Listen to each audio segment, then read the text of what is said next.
नमस्कार दोस्तों। तो आज हम पढ़ने वाले हैं मैथ के कुछ प्रश्न जो यूपी पीसीएस 2012 में जो है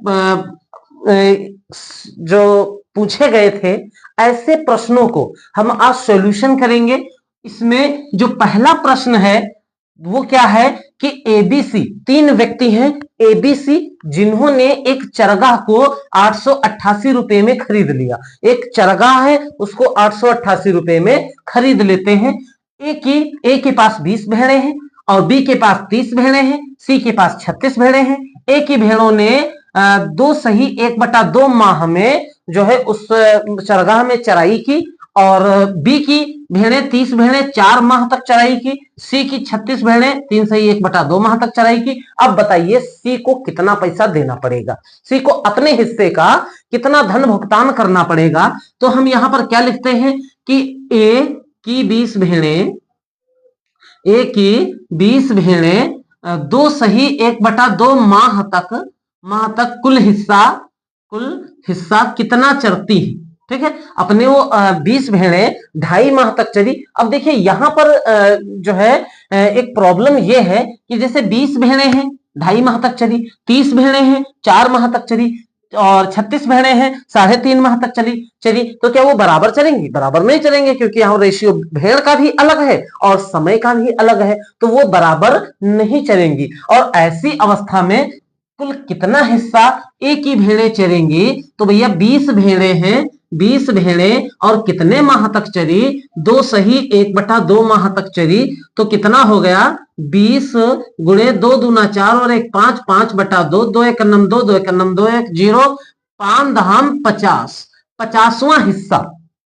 मान लीजिए कि 50वां हिस्सा उस चरगाह का जो है एक की 20 भेड़ें 2.5 माह तक चर जाती हैं। सेम यही कीजिए बी की भेड़ें, बी की कितनी भेड़ें हैं? 30 भेड़ें। बी की 30 भेड़ें कितने समय तक चरती हैं? 4 माह तक चरती हैं। तो कितना हिस्सा चर डालेंगी? तो भैया 30 की गुणा 4 से कर दीजिए, 3 चौके 12, 120वां हिस्सा। इसी प्रकार सी की कितनी भेड़ें? 36 भेड़ें। सी की 36 भेड़ें 3 सही 1/2 माह तक कितना हिस्सा चर डालेंगी? तो भैया 36 गुणे 3 सही 1/2 इनकी गुणा कर देते हैं और यहां पर लिखते हैं 36 गुणे 3 तिया 9 2 तिया 6 और 1 7, 7/2, 2 1 2 और 2 1 2 1 बचा 16, 2 8 16। यहां पर क्या कर देते हैं, इसको 2 से काट देते हैं। तो यहां आया 18 और 7, 18 गुणे 7 और 18 और 7 की कर देते हैं गुणा।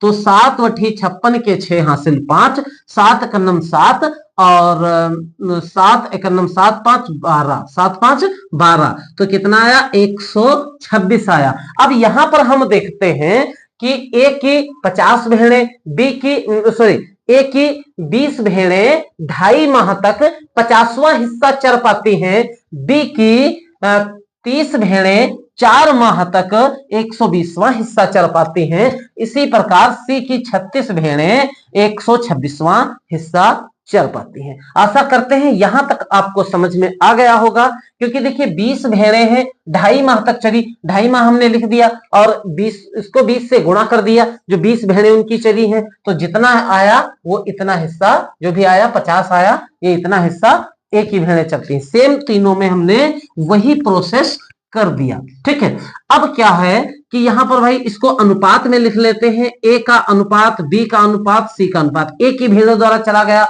भाग, बी की भेड़ों द्वारा चला गया भाग, सी की भेड़ों द्वारा चला गया भाग। तो ए की भेड़ों ने चरा अपना 50वां हिस्सा, बी की भेड़ों ने चरा अपना 120वां हिस्सा, सी की भेड़ों ने चरा अपना 126वां हिस्सा। अब इसको हम कर देते हैं सिंपलेस्ट फॉर्म में। अब वैसे ना सिंपलेस्ट में करें आंसर आएगा, लेकिन सिंपलेस्ट में कर देंगे और इजी हो जाएगा। 2 से कट जाएगा, 2 दूना 4, 1 बचा 10, 2 पंचे 10, 2 छक्का 12 1 0, 2 छक्का 12, 2 तिया 6। तो यहां पर आएगा हमारा सिंपलेस्ट फॉर्म क्या आता है? 25:60:63।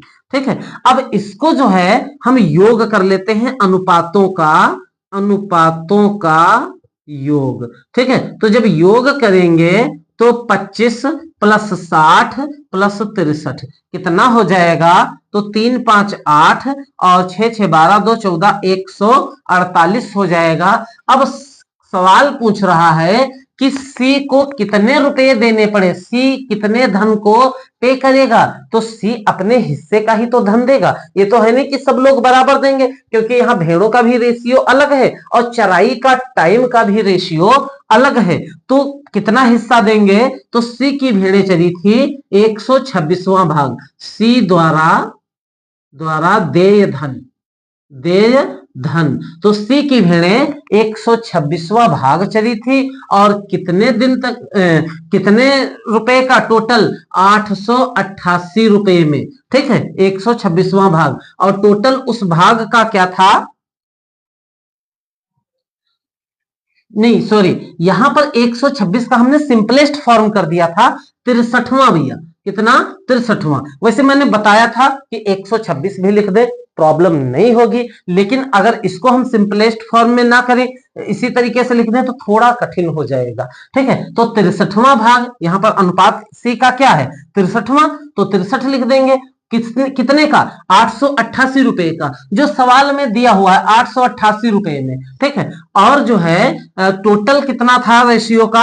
148, यहां पर हम 148 लिख देंगे। ठीक है, ये 2 से कैंसिल हो जाएगा। 2 सती 14, 2 चौके 8, 2 चौके 8, 2 चौके 8, 2 चौके 8। ठीक है, फिर 2 से कट जाएगा, 2 तिया 6, 1 बचा, 14 2 सती 14, 2 दूना 4, 2 दूना 4, 2 दूना 4, ये हो गया। अब क्या करेंगे कि 37 का पहाड़ा पढ़िए कि 222 से ज्यादा ना हो। कितने बार बढ़ेंगे? 7 दूना 14, 7 त्रिक 21, 7 चौके 28, 7 पचे 35, 7 छंग 42, 6 बार पढ़ेंगे। 37 छक्का, तो 6 सत्ते 42 का 2 हासिल 4, 6 3 18, 4 22, कितने बार? 6 बार में ये पूरा कैंसिल हो गया। अब यहां बचा 63 और 6, 6 तिया 18 के 8 हासिल 1 और 6 छंग 36 और 1 37, 6 तिया 18 के 8 हासिल 1 और 6 छंग 36 और 1 37, 378 रुपये उसको पे करने पड़ेंगे। किसको? सी को। आशा करते हैं ये प्रश्न आपको अच्छी तरीके से समझ में आया होगा। इसी के बाद हम दूसरे प्रश्न की बात करें, तो दूसरे प्रश्न की जब बात करते हैं